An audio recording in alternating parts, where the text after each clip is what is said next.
la época dorada del comunismo. Pero por supuesto, mi punto es que hoy, en el mundo multipolar en el que vivimos, la ideología ha quedado relegada a un segundo plano y es la lógica realista la que domina. Sí, quisiera hacer una pregunta más porque estás hablando de realismo.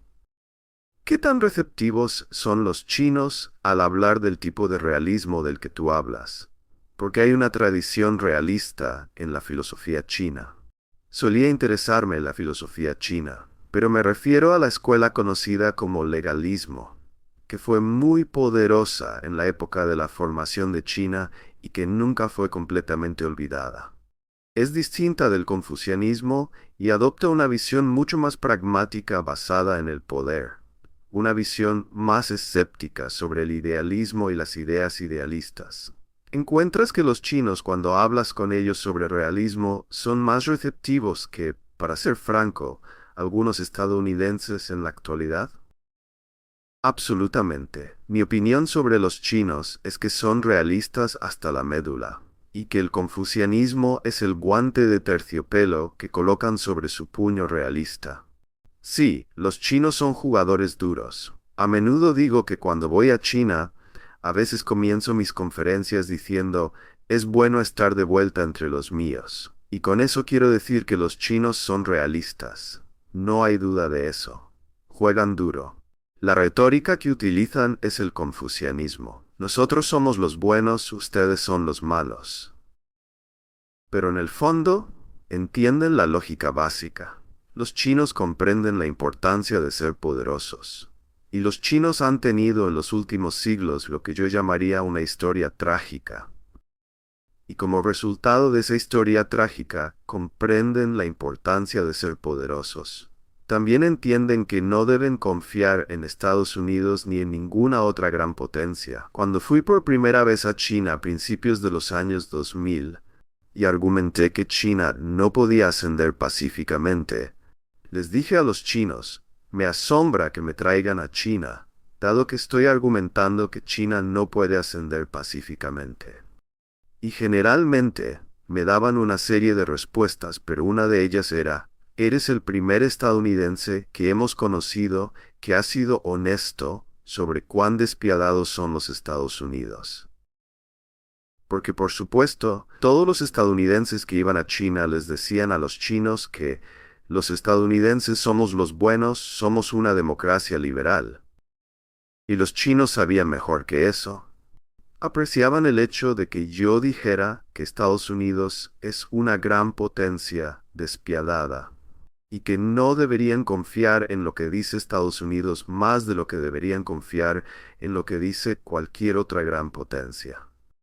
La segunda razón por la que los chinos me invitaban era porque solían decirme, creemos que hay mucho poder en la lógica que subyace en tu argumento de que China no puede ascender pacíficamente. Queremos escucharte explicar tu lógica. Queremos interactuar contigo porque queremos descubrir cómo podemos demostrar que estás equivocado. Queremos encontrar una fisura en tu armadura. Queremos hallar el hueco en la lógica que podamos explotar para argumentar que China sí puede ascender pacíficamente. A lo que yo respondía, no hay fisura en la armadura. China no puede ascender pacíficamente. Y ellos replicaban, no lo creemos. Pero todo esto, Alexander, regresa al hecho de que los chinos siempre se sienten muy cómodos hablando conmigo sobre el realismo. Participan en lógica realista o en diálogos realistas, y por eso digo que me siento como entre los míos cuando estoy en China. Estoy de acuerdo con el ascenso pacífico. A menudo argumento que el ascenso pacífico es simplemente una buena estrategia geoeconómica para una potencia en ascenso. Es decir, cuando asciendes y construyes tu fuerza, gran parte de lo que podrías hacer sería enfocarte en los desarrollos internos para fortalecer tu poder. Y mientras construyes tu fuerza, no quieres atraer atención no deseada de otras grandes potencias que podrían querer reducirte. Así que por defecto, esta es una posición temporal hasta que alcanzas cierto nivel, como Alemania superando a Gran Bretaña antes de la Primera Guerra Mundial. cuando esencialmente superaron el sistema del hegemón regional y tuvieron que desafiarlo. Creo que especialmente después de 2008 y 2009, y más aún después de 2013 y 2014, vemos a China más dispuesta, por supuesto, a desafiar a los Estados Unidos. Pero entiendo tu punto sobre por qué te considerarían uno de ellos. Es algo grandioso con los realistas, y probablemente eres uno de los mejores en esto. Poder ponerte en los zapatos del otro. Es decir, cuando dices, esto es lo que Estados Unidos debería hacer, esto es lo que China debería hacer, reconoces que estos son objetivos en competencia. Y a menudo los científicos políticos no logran mostrar mucho entendimiento hacia la perspectiva opuesta. No logran ponerse en los zapatos del otro. Creo que todos con quienes hablo siempre destacan esto sobre el profesor Mearsheimer. Al menos es capaz de entender y colocarse en la posición de todos. Es refrescante. Porque a menudo, cuando miras la teoría liberal, es bastante optimista por naturaleza, ya que la idea es que puedes transformar la política. Si la política está determinada por las características internas de los estados, puedes superar la política de poder y la competencia por la seguridad. Pero a menudo se asume que, debido a nuestra religión, valores, gobierno o ideología, lo que sea, estos son los que dictan nuestras políticas. Sin embargo, detrás de este optimismo siempre hay un lado oscuro, que es la suposición de que nuestros valores internos son los buenos. Entonces, ¿cómo podemos hacer la paz? Pues si los demás se convierten a nuestros ideales, o si pueden ser contenidos o derrotados. Hay un lado feo detrás de esto. Además, los chinos creen básicamente que el mar del sur de China es un lago gigante y que debería considerarse como aguas territoriales chinas. Asimismo, piensan de manera similar sobre el mar de China Oriental y sobre esas islas en el mar de China Oriental que actualmente controla Japón, las cuales los japoneses llaman las islas Senkaku y los chinos las llaman las islas Diaoyu. Por lo tanto, ves que los chinos están empeñados en expandirse, incluso si eliminas la lógica realista. Y no hay manera de que los estadounidenses, y en verdad la mayoría de los vecinos de China, quieran ver a China controlar el mar del sur de China. Esto incluye a países como Indonesia y Filipinas. Y con respecto a Taiwán, Estados Unidos simplemente no quiere que China conquiste Taiwán. Pero China quiere recuperar Taiwán, nuevamente por razones comprensibles. Cuando llegamos al mar de China Oriental, eso es especialmente peligroso porque Japón está involucrado allí. Como bien saben, los japoneses y los chinos son enemigos mortales desde hace mucho tiempo, y no hay esperanza de que eso cambie pronto. Por lo tanto, simplemente no veo cómo podríamos trabajar en algún tipo de modus vivendi, dado el hecho de que China no es un poder del status quo. Pero ¿considerarías que es un poder expansionista? Porque cuando nos referimos a Taiwán, nunca aceptaron que este fuera un estado independiente. De hecho, la mayor parte del mundo, incluyendo a Estados Unidos, también reconoce oficialmente que es parte de China. Así que el objetivo siempre fue la integración gradual y pacífica de Taiwán, a menos que por supuesto diesen el paso de buscar la independencia, en cuyo caso se activaría la opción militar. Y bueno, el mar del sur de China. Esto sería lo ves como parte del dilema de seguridad en términos de intentar atravesar las cadenas de islas estadounidenses que se establecieron después de la Segunda Guerra Mundial. ¿O lo ves, en otras palabras, como una reacción, o lo consideras expansionismo? El punto que haría Glenn es que puedes mirar el pensamiento chino de dos maneras muy diferentes, ¿cierto? Y se complementan entre sí. Una es, eliminemos el factor de seguridad. Tu descripción de cómo piensan sobre Taiwán es exactamente correcta. No consideran que tomar el control de Taiwán sea una evidencia de expansionismo. Taiwán les pertenece. Estados Unidos lo reconoce como un hecho. Punto y final. También piensan lo mismo sobre el mar del sur de China. Cuando hablas de la línea de 9 o 10 trazos, creen que esas aguas son básicamente aguas territoriales chinas. Punto. Si simplemente miras el registro histórico, eso es claro, según ellos. Y argumentan lo mismo sobre el mar de China Oriental. Entonces tienen un conjunto de argumentos que no tienen nada que ver con la lógica realista o la estrategia, y tienen todo que ver con lo que yo llamaría nacionalismo, ¿cierto? Lo que es suyo, lo que son sus territorios sagrados, sus fronteras sagradas. Luego, superpuesto a eso, sí hay una lógica realista. Este es el argumento. Si eres China, quieres controlar Taiwán. Quieres controlar el mar del sur de China y quieres controlar el mar de China Oriental. Como suelo decir cuando estoy en China, si yo fuera el asesor de seguridad nacional de Xi Jinping, querría expulsar a los estadounidenses del este de Asia.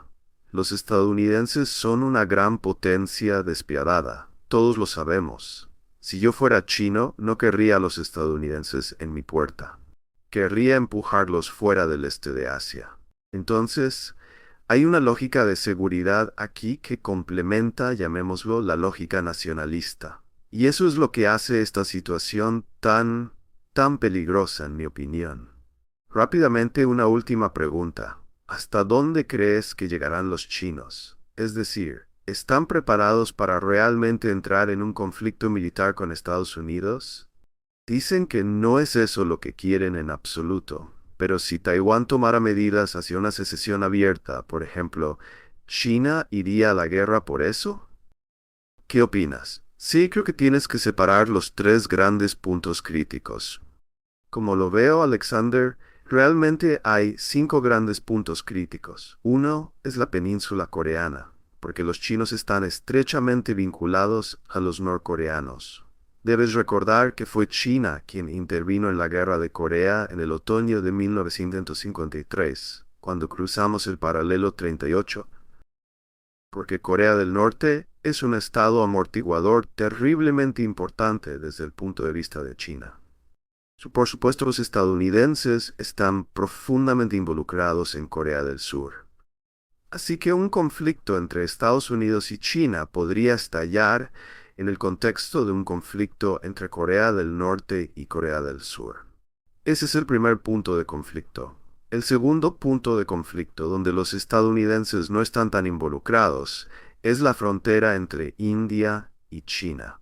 Afortunadamente las cosas parecen estar mejorando un poco allí, pero ese es otro posible punto de conflicto. Y luego están los 3 grandes puntos críticos en el este de Asia de los que hablé antes: el mar de China Oriental, Taiwán y el mar del sur de China.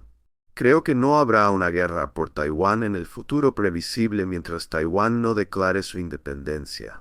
Los chinos han dejado claro que esa es una línea roja, quizás la más roja de todas, utilizando la retórica que conocemos bien de la guerra en Ucrania. Y creo que, dado que Estados Unidos hará grandes esfuerzos para asegurarse de que Taiwán no declare su independencia, no habrá una guerra por Taiwán. Y sobre el mar del sur de China, diría lo mismo. No queremos un enfrentamiento con ustedes sobre el mar del sur de China. No está en su interés tener un enfrentamiento con nosotros. Veamos cómo podemos reducir mutuamente nuestros armamentos. No necesitan todos estos portaaviones. No necesitamos enviar nuestros buques de guerra al mar del sur de China todo el tiempo.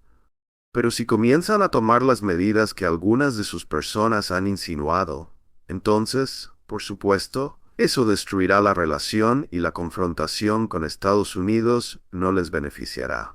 Y aquí quiero decir algo. Esto es algo que he escuchado de los chinos. Son muy conscientes de que en un enfrentamiento militar con los Estados Unidos están en desventaja. Hicimos un programa hace unos días en The Duran con un exoficial de la Marina estadounidense que señaló lo complicado y difícil que son las operaciones anfibias. China nunca las ha hecho. Estados Unidos las ha hecho muchas veces. Si China quisiera llevar a cabo una operación anfibia en Taiwán, casi con certeza terminaría en desastre y caos, porque los chinos no tienen experiencia en esto. Necesitarían fallar muchas veces antes de entender adecuadamente cómo hacerlo. Ahora, creo que los chinos saben esto. De hecho, he visto cosas que los chinos han dicho. Son conscientes de que les tomaría décadas antes de que sus flotas estuvieran en una condición que pudiera rivalizar con la Marina de los Estados Unidos. Algo que los chinos entienden perfectamente. Por lo tanto, creo que no quieren una confrontación con Estados Unidos en Taiwán, en el Mar del Sur de China o en el Mar de China Oriental. Pero algunos en la administración Biden y en otros lugares han dado señales muy mal manejadas que podrían hacer pensar a los chinos que algunos en Washington casi desean ese enfrentamiento. Así que creo que algún tipo de modus vivendi que encuentre una forma de gestionar la relación, mantener contactos y evitar toda esta retórica que siempre escuchamos cuando alguien como Blinken va a Pekín, hablando de Xinjiang, de disidentes, ese tipo de cosas que irritan profundamente a los chinos, sería clave. Este tipo de comentarios les recuerda cómo solían ser sermoneados durante ese siglo de humillación, algo que ningún chino ha olvidado jamás. Creo que deberíamos dejar todo eso a un lado y hablar con ellos de una manera muy directa. Estas son nuestras preocupaciones. Estos son nuestros intereses. Estas son sus preocupaciones. Estos son sus intereses. Podemos respetarlos hasta cierto punto, y podemos respetarlos mucho si no cruzan nuestras líneas rojas. Nosotros también tenemos líneas rojas. Entendemos que ustedes tienen líneas rojas. Nosotros también las tenemos. Simplemente no crucemos las líneas rojas del otro. No está en nuestro interés entrar en una confrontación con ustedes, y ciertamente no está en su interés entrar en una confrontación con nosotros. Y ustedes lo saben. Creo que los chinos lo saben, y creo que son lo suficientemente realistas como para basar sus políticas en ello. Eso es lo que haría. Pero, muy rápidamente, Alexander, sería justo caracterizar tu estrategia preferida como una estrategia de contención inteligente o una estrategia de contención medida. Preferiría llamarla una estrategia de detente, distensión, un intento de relajar las tensiones. En Europa, en los años 60 y 70, tuvimos una relación adversarial, pero una que permitía a ambos bandos ocuparse de sus asuntos. En la Unión Soviética, personalmente no tengo ninguna duda al respecto. El hecho de que hubiera una detente en los años 60 y 70 creó cambios significativos y condujo a muchos de los desarrollos que ocurrieron más tarde en los años 80. Creo que ese sería el enfoque que adoptaría. Creo que una detente con China. Bueno, si hablas de contención, especialmente con los chinos, seguramente lo verán como algo agresivo o un intento de acorralarlos. Pero yo lo vería como una estrategia de detente. Una en la que dos grandes potencias, que son adversarias en muchos niveles, buscan gestionar su relación en su interés mutuo. Puede ser una forma de salvar las apariencias, pero las apariencias importan, Glenn. Tengo curiosidad por saber qué piensas de lo que he dicho, de lo que Alexander ha dicho, y de cómo ves este tema en general. Bueno, creo que a Estados Unidos le iría mejor si adoptara una posición que reflejara la distribución internacional del poder actual. Lo que quiero decir es que, después de la Guerra Fría, creo que fue bastante natural para Estados Unidos buscar una paz hegemónica, ya que era tan dominante. Bajo una paz hegemónica, la maximización del poder se convierte en lo mismo que la maximización de la seguridad, porque la paz depende de dominar efectivamente cada rincón del mundo. Sin embargo, creo que la realidad es que ahora hemos cambiado a una distribución multipolar del poder. Y por esa razón, la estrategia de seguridad de Estados Unidos estaría mejor servida si realmente reflejara este equilibrio. Porque lo que vemos ahora es que Estados Unidos intenta aferrarse a la primacía global. Pero, ¿cuál es el resultado? Creo que, de manera predecible, Estados Unidos se agota a sí mismo. Una sobreextensión militar, un agotamiento de su economía, y todo esto también tendrá implicaciones domésticas. Hay un creciente problema de desigualdad económica, problemas sociales, polarización política. Todos estos problemas están aumentando en Estados Unidos. Mientras tanto, fuera de Estados Unidos, vemos a todos los adversarios de América uniéndose efectivamente. China ahora tiene un interés en alinearse con todos los oponentes de Estados Unidos, simplemente porque ven a Estados Unidos como demasiado intrusivo. Y creo que este es el problema, porque los chinos en este momento están presionando por un sistema antihegemónico. Quieren un sistema multipolar que no necesariamente sea antiestadounidense. Creo que podrían beneficiarse de una buena relación de trabajo con Estados Unidos como uno entre muchos polos. Pero una América que insiste en afirmar su primacía, creo que se convierte en la principal amenaza para China. Y ahora se alinearán con otros países que también están en contra de Estados Unidos. Así que creo que sí. Estados Unidos se agota internamente, se construye un equilibrio colectivo contra ellos en todo el mundo. Y creo que Estados Unidos estaría mejor si volviera un poco a su antiguo papel de ser más un equilibrador offshore. Podría, ya sabes, volver a casa, lamerse las heridas, reconstruir su fuerza sin salir al mundo. De esta manera, los chinos, los indios y otros encontrarían un equilibrio natural, o un balance de poder natural se afirmaría por sí solo.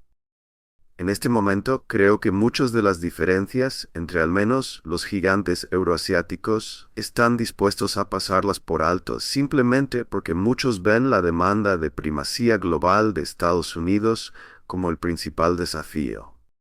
Pero por supuesto, no esperaría que Estados Unidos se rinda ni nada parecido.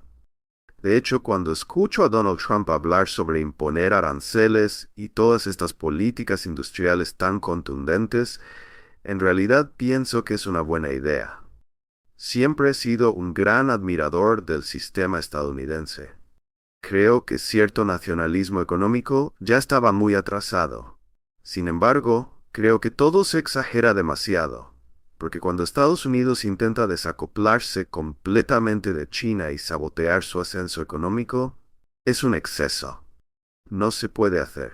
Creo que están socavando su propio poder económico al desacoplarse de esta cadena de suministro que se ha construido a lo largo de los años. Pienso que si Estados Unidos adoptara una posición más moderada en términos de simplemente aceptar a China como un par, podrían aplicar estas políticas industriales, todos estos aranceles y subsidios de manera moderada, lo que les permitiría reconstruir o reindustrializar Estados Unidos sin necesariamente provocar una guerra económica con los chinos. No lo sé. Creo que sería más en su interés retroceder un poco. Como en cualquier estrategia, las capacidades deberían alinearse con lo que realmente puede lograrse. De lo contrario, creo que habrá un agotamiento gradual con el tiempo. Pero, sí, solo muy rápidamente y como un comentario informal, estoy de acuerdo con los liberales porque el liberalismo tiene estos dos componentes. Se supone que debemos ser tolerantes y abrazar el universalismo. Pero vemos que el impulso universalista siempre supera la tolerancia en estos días.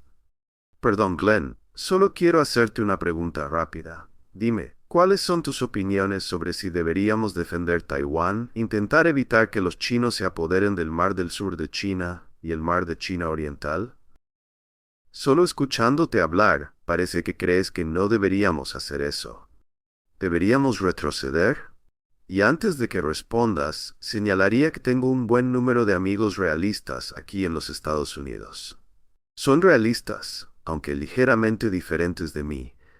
Ellos creen que no deberíamos defender Taiwán. Creen que estamos sobreextendidos en el este de Asia y que, de maneras importantes, deberíamos retroceder. Piensan que la idea de defender Taiwán es absurda. Estos son realistas, ¿verdad? No yo, por supuesto. Pero solo tengo curiosidad porque suenas como ellos. No estoy siendo crítico contigo. Solo trato de entender exactamente cómo piensas sobre una estrategia de contención y si crees que es buena o mala. Bueno, supongo que optaría por un camino intermedio. Si miras a Taiwán, Creo que sería más saludable para Estados Unidos llegar a un acuerdo con China. De nuevo, sería mantenernos fieles